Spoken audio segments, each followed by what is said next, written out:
Video பார்க்குற எல்லாருக்கும் வணக்கம். இது உங்கள் ரெஸ்லிங் கிங் தமிழ். நான் உங்கள் ரகுமான். இப்போ நடந்து முடிஞ்ச மண்டே நைட்ரா சூப்பராக இருந்தது. சரி வாங்க இன்றைக்கான ரா ரிவ்யூவை பற்றி பார்க்கலாம். உங்களுக்கு புரியணும் அப்படிங்கிறதுக்காக அங்கங்கே சின்னதாக வீடியோ கிளிப்ஸ் ஆட் பண்ணியிருக்கேன். சரிங்களா? மறக்காமல் சேனலுக்கு ஃபஸ்ட் டைம் வந்துருக்கோங்க, சப்ஸ்கிரைப் பண்ணிக்கோங்க, பெல் ஐக்கானை கிளிக் பண்ண முடியுமா தினமும் போடுற ரெஸ்லிங் செய்திகளை தமிழ் மொழியில் தெரிஞ்சுக்கோங்க. ஷோ ஆரம்பிச்ச உடனே பெஸ்ட் இந்த வேர்ல்ட் சிஎம் பாங்க் தான் வராரு. போன வாரம் ரோமன் ரெயின்ஸை அடித்து போட்டு தம்சம் பண்ணிட்டார்ல. ரோமன் ரெயின்ஸை பற்றி பங்கு பேசின செக்மெண்ட் பெருசுங்க. அதை ரா ரிவ்யூவில் பேச முடியாதுல்ல, அதனால் முக்கியமான பாயிண்ட்டை மட்டும் பேசுகிறேன். அதே மாதிரி இந்த ஃபுல் வீடியோ தெரியணும்னா ரெஸ்லிங் கிங் 2ல் இதோடைய ஃபுல் வீடியோ போட்டிருக்கிறோம். அவர் என்ன பேசினாருன்னு பார்த்துக்கோங்க.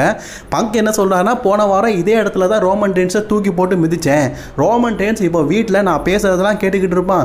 நீ என்ன வேணால் பண்ணிக்கோ ரோமன், ஆனால் ஒன்றே ஒன்று புரிஞ்சுக்கோ, எங்கள் அப்பா முதல்ல என்ன ரெஸ்லிங் கரியருக்கு அனுப்பலை, ரெண்டாவது ரெஸ்லிங் கரியருக்கு வந்தார். நான் உழைச்சி முன்னேறேன். ஆனால் நீ உன்னுடைய ஃபேமிலி பேக்ரவுண்டில் டபிள்யூபிக்கு பெரிய ஆளாக இருக்கிற. அது மட்டும் இல்லாமல் அந்த வின்ஸ் கிழமை இருக்கிறானே, வின்ஸ் கிழமை இருந்ததுனால தான் நான் டபிள்யூ போனேன். ஒருவேளை அவன் இல்லாமல் இருந்திருந்தா உன்னை விட பெரிய ஆளாக இருப்பேன். வின்ஸ் கிழமை ஒன்று ஒரு பெரிய மல்யுத்த வீரர் ஆகிட்டான், என்ன ஆக்கலை. அது மட்டும் இல்லாமல் பேட் மெக்கஃபி, நீ ஒன்று புரிஞ்சுக்கோ, இந்த இடத்துல இருக்கிற மக்கள் எல்லாருமே ஒன்றை பார்க்கறதுக்காக வரல. நீ வந்ததுக்கு அப்புறமா ரெஸ்ல்மேனியா டிக்கெட் ரொம்ப கம்மியாக விற்கிது. அது மட்டும் இல்லாமல் ரோமன் ரெயின்ஸை பார்த்து ஒரு விஷயம் சொல்லியிருக்காரு, நீ உன்னுடைய பிரதர் ராக்கை கூட வேணாலும் கூட்டிகிட்டு வா.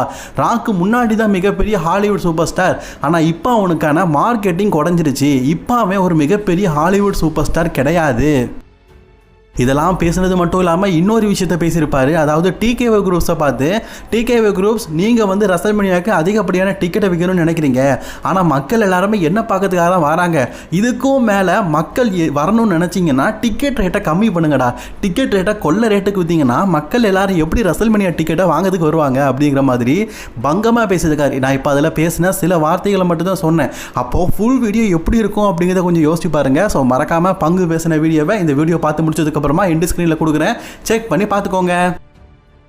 அப்படியே பேக் ஸ்டேஜுக்கு போகிறோன்னா ஐசோஸ்பி நடந்து வராரு. அப்போ அந்த இடத்துக்கு பார்த்தீங்கன்னா டானோசன் பார்த்தியா, நான் போன வாரம் நீ சபிக்கப்பட்டிருக்கேன்னு சொன்னேன், அதே மாதிரி எல்லை நைட்டுனால நீ சபிக்கப்பட்டுட்ட அப்படிங்கிற மாதிரி சொல்லும்போது உன்னால் ஒரே தொந்தரவாக இருக்கியா அப்படின்னு திரும்பி பார்க்கறதுக்குள்ளே டானோசன் போயிட்டார். ஆனால் அதே இடத்துல ரா ஜெனரல் மேனேஜர் தெரியாதனமாக ஒன்றால் போன வாரம் vision team talk team champion ஆகிட்டாங்க. இதனால் ஊசோஸும் சரி எல்லை நைட்டும் சரி உன் மேலே கடுப்பில் இருக்கிறாங்க, அவங்க முகத்தில் முழிச்சிடாத உன்னை அடி பிச்சு எடுத்துருவாங்க அப்படிங்கிற மாதிரி பேசிகிட்டு இருக்காரு. அண்ட் அதே இடத்துல விஷன் டீம் என்னப்பா எங்கள் ஆளை மிரட்டிட்டு இருக்கீங்க, அவர் ஏன் ஆளாக்கும், இதுக்கப்புறமா விஷன் டீமில் நாங்கள் ஐசோஸ்பீடை சேர்த்துக்கிறோம் அப்படிங்கிற மாதிரி வலுக்கட்டாயம், அதாவது நான் வரமாட்டேன்னு சொல்கிறாரு. ஏன்னா ஆஸ்டின் தெரியும் நெக்ஸ்ட் மேட்ச் இருக்குது, வரமாட்டேன்னு சொல்கிறவனையும் வலுக்கட்டாயமாக பார்த்தீங்கன்னா இழுத்துட்டு போகிறாங்க. ஐயோ பாவம் ஐசோஸ்பீட் தெரியாதனமாக தான் பார்த்தீங்கன்னா எல்லாத்தையுமே பண்ணுறாரு. ஆனால் அது விஷன் டீமுக்கு சாதகம் அமையுது. ஸோ இப்போ விஷன் டீமில் இருக்கிற ஆஸ்டின் தெரி பார்த்தீங்கன்னா எல்லை நைட்டை எதிர்த்து ஒரு மேட்ச் விளையாடுறாரு. இந்த மேட்ச்சில் வெற்றி பெற்றது ஆஸ்டின் தெரி. அது எப்படி அப்படிங்கிறத பற்றி நான் சொல்கிறேன். ஆஸ்டின் தெரிய கீழே தள்ளி போட்டு எல்லை நைட் பார்த்தீங்கன்னா பயங்கரமாக மிச்சிக்கிட்டு இருக்காரு. அந்த நேரத்தில் இந்த லோகன் பால் என்ன பண்ணுறாரு தெரியுமா, ஐசோஸ்பீடை கரெக்டாக பார்த்தீங்கன்னா எல்லை நைட் பக்கம் தள்ளி விட்டுட்டாரு. அதாவது ஆக்சிடென்ட்லி பார்த்தீங்கன்னா தள்ளி விட்டுட்டாரு. இப்போது எல்லை நைட் என்ன நினைப்பாரு, ஓஹோ நீ அவனுக்கு எழுப்பு பண்ணிடுறியா, இரு ஒன்றை மண்டையை உடைக்கிறேன்னு சொல்லிட்டு அவரை ஃபாலோ பண்ணிட்டு போகிறாரு. ஐசோஸ்பீடும் இந்த இடத்த விட்டே போகிறேன்னு சொல்லிட்டு போகும்போது அந்த இடத்துக்கு ஊசோஸ் வேற வந்துட்டானுங்க. என்னடா இந்த பக்கம் பார்த்தா பாதாள கலரு, இந்த பக்கம் பார்த்தா வந்த வழி, சரி வந்த வழிக்கே போகலான்னு சொல்லி போகிறாரு. அப்போது எல்லை நைட்டை பார்த்து ஒரு ஜம்ப் பண்ணியிருப்பார் பாருங்களேன், மேஜிக் கார்னா இருக்காண்டா அப்படிங்கிற மாதிரி தான் எனக்கு இருக்குது. அண்ட் இந்த வாய்ப்பை பயன்படுத்திக்கிட்ட ஆஸ்டின் தெரி ரொம்பவே க்ளீனாக பார்த்தீங்கன்னா ரோல புரியில் இன்றைக்கி எல்லை நைட் அடே நீங்கள் வெற்றி பெற்றுட்டீங்க, ரிங்கில் பாருங்க ஐசோஸ்பீட் முழிக்கிறாரு, அத்தாடே என்னை தனியாக விட்டுட்டு போயிட்டீங்களடா அப்படிங்கிற மாதிரி பார்க்குறாரு. ஆனால் ஐசோஸ்பீடை காப்பாற்றுறதுக்காக உலகநாத லோகன் பால் இருக்கார்ல, லோகன் பால் பார்த்தீங்கன்னா அப்படியே காலை பிடிச்சி வெளியே இழுத்து காப்பாற்றி விட்டார். அதனால் இன்றைக்கி ஊசோஸ்கிட்ட இருந்து மரணாடியிலேருந்து தப்பிச்சிட்டாரு. அப்படியே கீழே இறங்கி போகும்போது எல்லை நைட் சொல்லார், இந்த பஞ்சாயத்தெல்லாம் முடிவு கட்டணும், ரெஸ்ல்மேனியாவில் ஒரு மேட்ச் வேணும்னு. அப்போ அந்த இடத்துக்கு மொட்டத்தில் ஆடம் பிஎஸ் பார்த்தீங்கன்னா வந்துட்டார். என்ன சொல்கிறாருன்னா, உங்களுக்குள்ள இருக்கிற பஞ்சாயத்து எனக்கு புரியுது, அதே மாதிரி எல்லை நைட் நீ ஐசோஸ்பீடை பழி வாங்கணும்னு நினைக்கிறேன், அதனால் நான் ரெஸ்ல்மேனியாவில் ஒரு மேட்சை புக் பண்ணுறேன். த விஷன் அண்ட் ஐசோஸ்பீட் டாக் டீமாக இணைந்து ஒரு ட்ரிபிள் த்ரெட்டாக ஊசோஸ் எல்லை நைட்டுக்குள்ளே ஒரு 6-man மேட்சை நான் ரெஸ்ல்மேனியாவில் புக் பண்ணுறேன் அப்படிங்கிற மாதிரி சொல்லிட்டாங்க. ஸோ அஃபிஷியலி இந்த மேட்ச் பார்த்தீங்கன்னா ரெஸ்ல்மேனியாவில் புக் ஆயிடுச்சு. ஒரு புக்கர் தாங்க நம்ம ரா ஜெனரல் மேனேஜர். ஏன்னா ரா சைடாக ஒரு புக் பண்ண எல்லா மேட்சுமே நல்லா இருக்குது. சரி, அடுத்தபடியாக பார்த்தீங்கன்னா ஜேடி மேக்டானோ வெர்சஸ் த ஃபின் பெலருக்கு இடையிலான ஒரு மேட்ச்சு. அதாவது brother versus brother. Actually fin பெலர் பார்த்தீங்கன்னா டாமினிக் மிஸ்டீரியோக்கு அகேன்ஸ்டாக ரஸ்ல்மேனியாவில் ஒரு மேட்ச் விளையாடுறாரு. அதற்கு முன்னோட்டமாக இந்த மேட்ச்சு. ஆனால் அந்த மேட்ச்சில் வரும்போதே ஃபின் பேலர் என்ட்ரன்ஸில் வரும்போதே டாமினிக் மிஸ்டீரியோ பார்த்தீங்கன்னா ஃபின் பேலரை அடிக்க ஆரம்பிச்சிட்டாரு. அதுக்கப்புறமா ரிங்கில் தூக்கிட்டு போயிட்டு ஃபின் பேலரை அடிக்க போகும்போது ஒரு கட்டத்தில் ஃபின் பேலர் டாமினிக்கை திருப்பி அடிக்க முயற்சி பண்ணார். ஆனால் ஜேடி மேக்டோனா 2 பேர் இருக்கிறாங்களா, 2 பேருமே சேர்ந்து ஃபின் பேலருடைய கழுத்தில் பார்த்தீங்கன்னா சேரை வச்சு நெரிச்சு அடிச்சு பிச்சு உதறிட்டாங்க. இன்னைக்கு ஜேடி மேக்டோனா அண்ட் டாமினிக் மிஸ்டீரியோ 2 பேருமே சேர்ந்து ஃபின் பேலரை அடி பிச்சு எடுத்துட்டாங்க. அப்படியே பேக் ஸ்டேஜுக்கு போனோன்னு வைங்களேன், பின்னாடி நம்ம ஏஜெலி அக்கா வந்து இன்டர்வியூ கொடுக்குறாங்க. ஏஜெலி பார்த்தீங்கன்னா இன்டர்வியூ கொடுக்கும்போது நான் இல்லாமல் நீங்கள் எப்படி இன்டர்வியூ கொடுக்கலான்னு சொல்லிட்டு அந்த இடத்துக்கு பெக்கிலீஜ் வந்து பேசுகிறாங்க. ஆக்சுவலி பெக்கிலீஜ் அண்ட் ஏஜெலி பேசிகிட்டு இருக்கும்போதே அந்த இடத்துல பார்த்தீங்கன்னா 2 பேருக்குள்ள கான்ட்ரவர்சி ஏற்படுது. ஆக்சுவலி எவ்வளோ நாள் தான் நீங்கள் தாளித்த சாம்பாரியே தாளிப்பீங்க அப்படின்னு தெரியல. ஏன்னா இந்த ஸ்டோரியெல்லாம் ரொம்ப பழசு, இதுக்கப்புறமும் இதை டெவலப் பண்ண முடியாதுன்னு சொல்லிட்டு சின்னதாக ப்ரொமோ வச்சுருக்காங்க போல இருக்குது. சரி, ரசல்மேனியாவில் எனிவோன் யாராவது ஏஜெலிக்கும் பெக்கிலீஜுக்குமான விமன்ஸ் சென்டர் கணக்கு சாம்பியன்ஷிப் மேலே ஹைப்பாக இருக்கிறீங்க? மறக்காம கமெண்ட் பண்ணிக்கோங்க. அடுத்தது பெய்லியோடைய நேரம். பெய்லி இன்னைக்கு ஒரு பெரிய ஹைப்பான ஒரு ரசலில் கூட தான் மோதப்படுறாங்க. எஸ், லாஸ்ட் லெஜெண்ட் டபிள்யூ வந்ததுக்கப்புறமா பெரிய தோல்விகள் எதுவுமே அவர் சந்திக்கலை. ஸோ லாஸ்ட் லெஜெண்டுக்கும் பெய்லிக்குமான மேட்ச் நடக்குது. மேட்சை பற்றி நான் சொல்லணும்னா, இந்த மேட்ச்சில் லாஸ்ட் லெஜெண்ட் ஒரு ஹெவி வெயிட் ரெஸ்லர், அதனால் பெய்லியை துவம்சம் பண்ணுறாங்க. ஒரு கட்டத்தில் பார்த்தீங்கன்னா ஷார்லட்டு அவங்கெல்லாம் வந்துட்டாங்க. கீழே அவங்க வந்து அவங்களுக்குள்ளேயே சண்டை போட்டுட்டு இருக்கிறாங்க. இதை பார்த்த பெய்லி வந்து அவங்க மேலேயே பார்த்தீங்கன்னா ஒரு டாப் ரோப் ஜம்ப் பண்ணுறாங்க. யார் மேலே? அலெக்சா பிளிஸ் ஷார்லட் மேலேயே ஒரு டாப் ரோப் ஜம்ப் பண்ணுறாங்க. அதே நேரத்தில் இப்போ லாஸ்ட் லெஜெண்ட் இருக்காங்கல்ல, அவங்க பெய்லியை தூக்கி மேலே இருந்து கீழே போடுறதுக்கு ட்ரை பண்ணுறாங்க. இதை நல்லா ஜூம் பண்ணி பாருங்கள். கரெக்டாக கீழே போடும்போது லாஸ்ட் லெஜெண்டுடைய காலை பிடிச்சிட்டாங்க லைரா வெல்கேரியா. ஸோ இப்போ அடிபட்டுட்டாங்களா, அதே நேரத்தில் இவ வந்து காலை உதறக்கூடாதுன்னு சொல்லிட்டு காலையும் பிடிச்சிட்டாங்க லைரா வெல்கேரியா. ஸோ இதனால் வெற்றி அப்படிங்கிறது பெய்லிக்கு கிடச்சிடுச்சு. ஸோ லைரா வெல்கேரியா மூலிமா இன்னைக்கு பெய்லி இந்த மேட்ச்சில் வெற்றி பெற்றுட்டாங்க. அதுக்கப்புறமா தானோஸோட நேரம். டபிள்யூபிள்யூக்கு பார்த்தீங்கன்னா நேரத்தை ஒதுக்குறதுக்காக தானோஸனுக்கு இந்த இடத்த கொடுக்குறாங்கன்னு தெரில. இவனா எதுக்கு அப்படிங்கிற மாதிரி தோணுது. ஏன்னா வாரம் வாராரு ஒரு வண்டிக்குள்ளே பார்த்தீங்கன்னா முட்டையாக ஒரு பாலை போட்டு ரசிகர்கள் முன்னாடி அந்த பாலை தெரிக்கிறாரு, அவ்வளோதான். ஸோ தானோஸனை பொறுத்தவரை எனக்கு ஒரு பெரிய இம்ப்ரெசிவாக எதுவுமே தெரில. இதுக்கு ஆட்டூத்தே பரவாயில்ல அப்படிங்கிற மாதிரி தோணுது. எதுக்கு தேவையில்லாமல் சம்பளம். அதுக்கப்புறமா செத் ரோலின்ஸோடைய நேரம். செத் ரோலின்ஸ் பார்த்தீங்கன்னா ரசல்மேனியாவில் குந்தரை எதிர்த்து ஒரு மிகப்பெரிய மேட்ச்சில் விளையாட போகிறாரு. அதை எடுத்து பேச போகிறாரு. பால் எனக்கு நல்லாவே தெரியும், பிரேக்கர் வந்து இப்போதைக்கு அஃபிஷியலி மெடிக்கலி கிளியர் இல்லை அப்படிங்கிறது எனக்கு தெரியும். ஸோ நீ சூழ்ச்சி பண்ணி குந்தர்கிட்ட ஏதோ ஒரு விஷயம் பேசியிருக்கிற, குந்தர்கிட்ட நீ ஏதோ ஒரு விஷயம் பேசி அதை அக்செப்ட் பண்ணிக்கிறான். அதன் மூலியமாக தான் அவன் என்னை அட்டாக் பண்ணியிருக்கிறான். குந்தர் ஓகே, நீ எந்த டீலாக வந்து பார்லிமெண்ட்டை பேசியிருப்ப, டைட்டில் வேணும்னு சொல்லியிருப்பேன், இல்லை என்னோட கெரியரை முடிக்கணும்னு ஆசைப்பட்டியா? அது முடியாது, வேணா நான் பார்லிமெண்டோட கெரியரை முடிச்சுக்க. ஆனால் நான் இந்த இடத்துல ஒன்று சொல்கிறேன், நீ நல்லா நோட் பண்ணிக்கோ.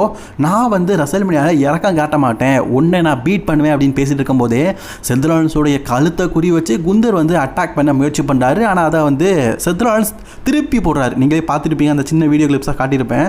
ஸோ ஸ்லீப்பர் லாப்க குந்தருக்கே திருப்பி போடுறாரு. அது மட்டும் இல்லாமல் குந்தர் ஒரு கட்டத்தில் டேபிள் மேலே செத் ரோலின்ஸை தள்ளி விட்டுட்டு அந்த இடத்த விட்டு எஸ்கேப் ஆகிட்டார். இதுக்கப்புறம் செத் ரோலின்ஸ் வந்து அடிச்சு போடுவானு. அப்போ பேக் ஸ்டேஜில் பார்த்தீங்கன்னா பார்லிமெண்ட் குந்தரை பார்த்து சொல்கிறாரு, அஃப்கோர்ஸ் தேங்க்யூ, நான் செத் ரோலின்ஸ் பேசினதெல்லாம் கேட்டேன், நான் உனக்கும் எனக்கு எந்த விதமான டீலிங் இல்லை, ஆனால் எனக்காக ஹெல்ப் பண்ணதுக்காக நன்றி, உனக்காக நான் வந்து கடமைப்பட்டிருக்கேன், நீ எது கேட்டாலும் நான் கண்டிப்பாக பண்ணுறேன், தேங்க்யூ அப்படிங்கிற மாதிரி சொல்லும்போது குந்தர் திருப்பி பார்த்தீங்கன்னா பாலியம்மனை பார்த்து சொல்கிறாரு, நான் பாரு, நான் வந்து பர்சனலி எனக்கு அந்த பர்சனலாக வந்து செத் ரோலின்ஸ்க்கு எனக்கும் ஒரு பகை இருக்குது, அதை நான் தீர்த்து கட்டதுக்காக தான் வந்திருக்கிறேன், உனக்காக நான் வரல, தேங்க்யூ, இதுக்கப்புறமா என்னுடைய வழியில் நீ இப்போ குறுக்க வராத, அது பெரிய பிரச்சனையில் மாட்டிக்கும் அப்படிங்கிற மாதிரி பாலியம்மனை மிரட்டிட்டு போகிறாருங்க நம்ம குந்தர். அதுக்கப்புறமாக பெண்டாவுடைய நேரம். பெண்டா பார்த்தீங்கன்னா இன்றைக்கி ஒரு 6 மேன் டாக் டீம் மேட்சுக்காக வந்திருக்கிறாரு. பெண்டா, ஜெவன் எவன்ஸ் மற்றும் டிராகன் லீ இவங்க எல்லாருமே பார்த்தீங்கன்னா பெண்டாவுடைய இன்டர்கனெக்ஷன் சாம்பியன்ஷிப் ரசல்மேனியா லேடர் மேட்சில் இருக்காங்க.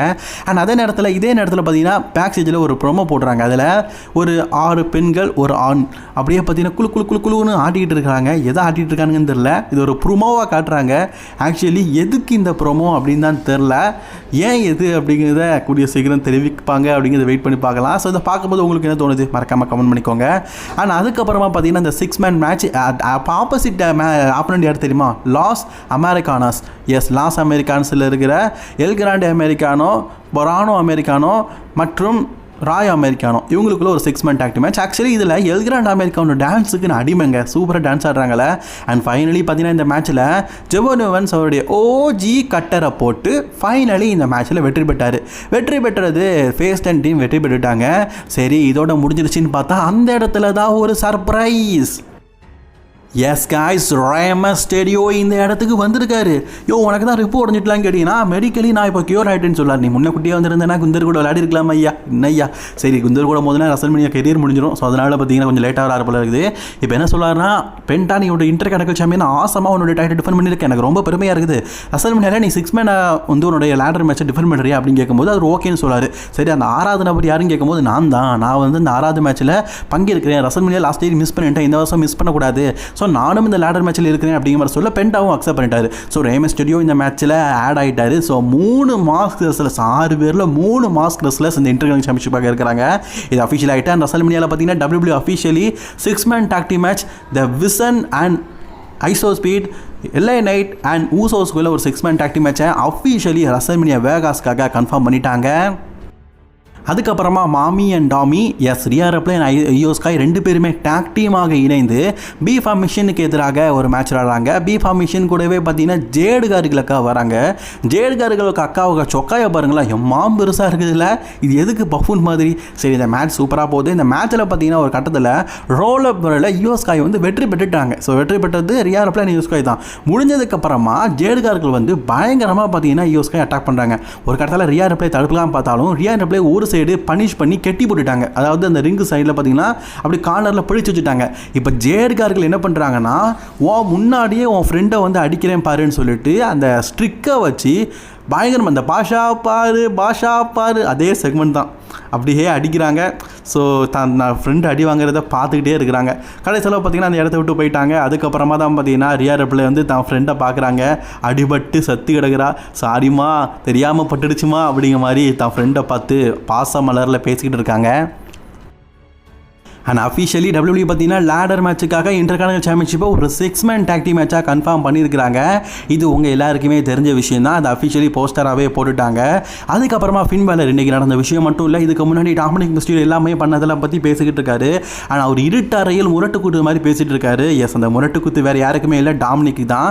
ஃபின் பேலர் பேசிக்கிட்டு இருக்கும் போதே பார்த்தீங்கன்னா தன்னுடைய முகம்லாம் மாறுது. ஸோ தூங்கிக்கிட்டு இருந்த ஜந்துவை நீ எழுப்பிட்ட அப்படிங்கிற மாதிரி பேசுகிறாரு. எஸ் காய்ஸ், நம்ம எதிர்பார்த்து அது வரப்போகுது. அண்ட் இதை டாமினிக் மிஸ்டீரியோ பார்த்தீங்கன்னா ஜெரி கிட்ட சொல்கிறோம். ஃபின் பேலர் ஏதோ ஒரு வார்னிங் பண்ணியிருக்கான், அது என்னவா இருக்குன்னு கேட்கும்போது டீமனாக இருக்குமான்னு கேட்கும்போது டீமனாக இருக்காது, அது வேறு ஏதாவது இருக்கும்னு சொல்லி டேடி மெக்டனோ சொல்கிறாரு. பட் ஆனால் எனக்கு தெரிஞ்சு டீமன் தான் வரப்போகிறாரு நினைக்கிறேன். அதே நேரத்தில் பார்த்தீங்கன்னா நம்ம லிவ் மார்கனை பார்க்கறதுக்காக ரெக்ஸனை வந்திருக்கிறாங்க. நீ போன வாரம் எனக்கு ஹெல்ப் பண்ணதுக்கு ரொம்ப நன்றி அப்படிங்கிற மாதிரி பேசிகிட்டு இருக்கும்போதே ரெக்ஸனை ஏதோ பார்த்தீங்கன்னா லிவ் மார்கன்ட்ட சொல்ல வராங்க. அந்த நேரத்தில் ஸ்டெஃப்னி வால்கர் இவங்க 2 பேரையுமே அடித்து போட்டுட்டு போயிட்டாங்க. சரி, இவங்க அடித்து போட்டுட்டு போனாங்க. சரி, ஆனால் ரக்ஸனே லிவ் மார்கன்ட்ட என்ன சொல்ல வந்தாங்க அப்படிங்கிறது தான் தெரில.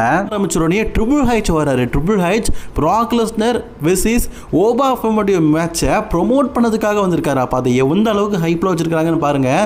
ஸோ ப்ராக் லெஸ்னரும் வராரு, அதே மாதிரி ஓபா ஃபெமியும் கூப்பிடுறதுக்காக ட்ரிபிள் ஹைச் மற்றும் ரா ஜெனரல் மேனேஜர் ஆடம் பியர்ஸ் 2 பேரும் வந்தாச்சு. 2 பேரும் ஃபஸ்ட்டு ப்ராக் லெஸ்னரை கூப்பிட்றாங்க. ப்ராக் லெஸ்னர் எப்போவுமே தனியாக வர மாட்டார், வந்தால் தான் பால் ஹேமனோட வருவார்ல. பால் ஹேமன் இந்த இடத்துல வந்து, லேடிஸ் அண்ட் ஜென்டில்மேன், என் பேர் பால் ஹேமன், நான் இந்த இடத்துல பீஸ்டன் கார்னர் ப்ராக் லெஸ்னரை இவங்க கூப்பிட்ட உடனே நான் கூட்டிகிட்டு வந்துடுன்னு நினைக்கிறீங்களா? கண்டிப்பாக ப்ராக் உங்கள் எல்லாரையுமே பார்க்கறதுக்காக வரதான் போகிறாரு. பட் ஆனால் நான் அதுக்கு முன்னாடி ஒரு விஷயத்தை சொல்லணும். த ரூலர் ஓபா ஃபெமி ப்ராக் லெஸ்னர் கூட மோதும் போது கண்டிப்பாக அவனுக்கு தோல்வி மட்டும்தான் மின்றும். ஓபா ஃபெமியை சில வினாடிகளில் ப்ராக் லெஸ்னர் ரெஸ்ல்மனியாவில் பீட் பண்ண போகிறாரு. அந்த நேரத்தில் த ரூலர் அப்படிங்கிறவன் இந்த இடத்த விட்டு போயிடுவான். நான் ஆல்ரெடி சொன்ன மாதிரி தான் ப்ராக்கை எதிர்த்து ரெஸ்ல்மனியாவில் எக்கச்சக்க தலைகள் மோதி இருக்குது. அதில் ஒரு தலையும் வீழ்த்தினது கிடையாது, இந்த தடவை வீழ்த்தினது கிடையாது, அதே மாதிரி இந்த தடவை வீழ்த்த போகிறது கிடையாது. The real main eventer Brock Lesnar அப்படின்னு கூட்டோன்னா ரியல் மெயின் இவெண்டர், அதாவது ப்ராக் லெஸ்னருடைய பட்ட பேரை பார்த்தீங்களா, த ரியல் மெயின் இவெண்டர். மற்றவங்களாம் மெயின் இவெண்டர் கிடையாது, ப்ராக் தான் மெயின் இவெண்டர். ஸோ ப்ராக் லெஸ்னராக வராச்சாச்சு. அதுக்கப்புறமா ஓபா ஃபெமியை கூப்பிட்றாங்க. அடா என்ன ஒரு வரவேற்பு ரசிகர்கள் மத்தியில். தி அண்டர்டேக்கர் வருவார் தெரியுமா, அப்படி ரசிகர்கள்லாம் வரவேற்பு. அப்படியே வார் டான்ஸ் போட்டுட்டு ஓபா ஃபெமி அப்படியே அரங்கத்துக்குள்ளே வராரு. ஸோ பிராக் லெஸ்னர் வெயிட் பண்ணுறாரு. ஓபா ஃபெமி தான் வெயிட் பண்ணுவார். எப்பண்டா நீ ரிங்குக்கு வரும்போது என்னுடைய உண்மையான முகத்தை காட்டுறேன்டான்னு. ஆக்சுவலி இன்றைக்கி நடக்க வேண்டியது கான்ட்ராக்ட் சைனிங். 2 பேரும் கான்ட்ராக்ட் சைன் பண்ணணும். ஆனால் பிராக் லெஸ்னர் கொஞ்சம் முந்திக்கிட்டாரு. அதாவது வீக்லி இதை நான் அட்டாக் பண்ணுற ஓபாவை சும்மா விடக்கூடாது அப்படிங்கிறதுக்காக ஓபா ஃபெமி அரங்கத்துக்குள்ளே அப்படி என்ட்ரு ஆகும்போதே திடீர்னு கீழே தள்ளி விட்டுட்டார். நாங்கள் அங்கே சின்னதாக வீடியோ கிளிப்ஸ் போடுறேன், அப்போ தான் உங்களுக்கு புரியும். கீழே தள்ளி விட்டாரா? இதில் ஓபா கடுப்பாயிட்டார். சரி, ஓபா மேலே அப்படியே ஒரு டாப் ரோப் ஜம்ப் பண்ணி அவனை அடிக்கலான்னு சொல்லிட்டு மேலேருந்து ஜம்ப் பண்ணுறாரு. ஓபா அப்படியே பிடிச்சிட்டாருங்க. பிடிச்சிட்டு ஒரே அடி. ஏண்டா அது பிராகுடா, பீஸ்டுடா அப்படிங்கிற மாதிரி தான் நமக்கு தோணுது. பட் ஆனால் ஓபா பிராகுக்கு நிகராக நின்று சண்டை போடுறாரு. அதுக்கப்புறமா பார்த்தீங்கன்னா அப்படியே ஸ்டேஜுக்குள்ளே பிராகை தள்ளி போட்டு அடுத்ததாக பார்த்தீங்கன்னா அடிக்க போகிறாரு. அப்போ அந்த கிட்டத்தட்ட டேபிள் இருக்குதுங்க. அந்த டேபிள் பக்கம் ஓபா ஃபெமி அப்படியே பிராகை தள்ளிட்டு போய் ஒரே தள்ளு, டேபிள் உடஞ்சிருச்சு. ஸோ ஒரு பங்கமான சம்பவம்ல. சரி, இதோட முடிஞ்சிடுச்சான்னு பார்த்தா மீண்டும் பார்த்தீங்கன்னா இவங்க 2 பேரும் மாறி சண்டை போட்டுட்டு இருக்கிறாங்க. ஸோ ஒரு கட்டத்தில் ரெஃப்ரீஸ் மற்றும் ட்ரிபிள் ஹெச்லாம் இருக்கிறாங்கல்ல, அவங்களாம் பார்த்தீங்கன்னா 2 பேரையும் ஒவ்வொரு சைடில் பார்த்தீங்கன்னா அப்படியே விலக்கியிருக்கிறாங்க, சண்டை போடாதீங்க அப்படின்னு சொல்லிட்டு. ஸோ பிராக் லெஸ்னர் ஒரு மூலையிலையும் ஓபா ஃபெமி ஒரு மூலையிலும் இருக்கிறாங்க. பிராக் லெஸ்னர் சும்மா இருப்பாரா? எல்லா ரெஃபரியையும் உதறி தள்ளிட்டு அப்படியே டேரெக்டாக ஓபா ஃபெமி மேலே ஒரு ஜம்ப் பண்ணி அடிக்கிறாரு. ஸோ அப்போவும் பார்த்தீங்கன்னா ரெஃபரிலாம் சேர்ந்து தடுத்து அப்படி ஒரு மூலையில் கூட்டிகிட்டு போயிட்டாங்க. ஸோ செக்யூரிட்டி கார்டு, நான் ரெஃபரின்னு சொல்லிட்டு இருக்கேன், ரெஃபரியும் இருக்கிறாங்க, செக்யூரிட்டி கார்டும் இருக்கிறாங்கல்ல. அப்போது ஓபா ஃபெமியும் செக்யூரிட்டி கார்டு மற்றும் ரெஃபரியெலாம் தள்ளி விட்டுட்டு அவரும் பார்த்தீங்கன்னா பிராக் லெஸ்னர் அடிக்கிறாரு. பிராக் லெஸ்னர் கடுப்பாக என்ன பண்ணுறாரு தெரியுமா? அங்கே ஒரு சேர் இருக்குதுங்க. அந்த சேரை தூக்கி ஓபாவோடைய மண்டையிலேயே தூக்கி ஒரு எடி அப்படியே காற்றுல ஏர் ஆகுது. செக்யூரிட்டியோடு மைண்ட் வாய்ஸில் என்னவா இருக்கும்? ஏண்டா இந்த பொழப்புக்கு எங்கே மேலே தூக்கி எறிகிற அப்படிங்கிற மாதிரி. ரெஃபரிஸ் எல்லாம் ஒரு பக்கம் ஓடி ஒளிஞ்சிட்டாங்க. ஆடம் பீஸை பாருங்க, இதுக்கு எனக்கு எந்த சம்மந்தமும் இல்லை அப்படிங்கிற மாதிரி. ஓபா சும்மா இருப்பாரா? தான் மேலே விழுந்த சேரை திருப்பி பிராக் லெஸ்னர் மாதிரியே தூக்கி எறிகிறாருங்க. அப்போ யோசிச்சு பாருங்க ட்ரிபிள் ஹெச்சோட நிலமை. ஏண்டா ஏன் மண்டையில் போட்டுறாதடா, மொட்டை அடிச்சிருக்கேன்டா, மண்டை பொலாந்துருண்டா அப்படிங்கிற மாதிரி பார்க்குறாரு. ஸோ இப்படி ஒரு பயங்கரமான சம்பவம் நம்ம பிராக் லெஸ்னருக்கும் ஓபா ஃபெமிக்கும் இன்றைக்கி மெயின் ஈவெண்ட்டாக நடந்திருக்குது. ஸோ இதை பற்றின உங்களோட கருத்துக்களை கமெண்ட் பண்ணிக்கோங்க.